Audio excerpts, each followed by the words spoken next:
இன்றைய வசனம். என் சகோதர சகோதரிகளே, பல வகையான சோதனைகளுக்கு உள்ளாகும்போது நீங்கள் மகிழ்ச்சியாய் இருக்க வேண்டும் என்பதை கருத்தில் கொண்டிருங்கள். உங்கள் நம்பிக்கை சோதிக்கப்படும்போது மனவுறுதி உண்டாகும் என்பது உங்களுக்குத் தெரியும். உங்கள் மனவுறுதி நிறைவான செயல்களால் விளங்கட்டும். அப்பொழுது எக்குறையுமின்றி முற்றும் நிறைவுள்ளவர்களாய் இருப்பீர்கள். யாக்கோபு அதிகாரம் 1, வசனம் 2, 3, 4. Count it all joy, my brethren, when you meet various trials. For you know that the testing of your faith produces steadfastness. And let steadfastness have its full effect, that you may be perfect and complete, lacking in nothing.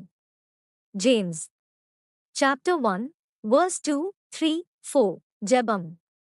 பரலோகத் தகப்பனே, என் விசுவாசத்தின் சோதனை விடாமுயற்சியை உண்டாக்குகிறது என்பதை அறிந்து, பலவித சோதனைகளை நான் சந்திக்கும்போது அதையெல்லாம் மகிழ்ச்சியாகக் கருதத் தேர்வு செய்கிறேன்.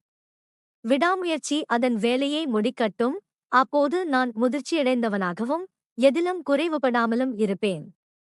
ஆண்டவரே, விசுவாசத்தோடு சகித்துக்கொள்ள என்னை பலப்படுத்துங்கள். நீர் என்னை அழைத்த நபராக என்னை வடிவமைக்கும்.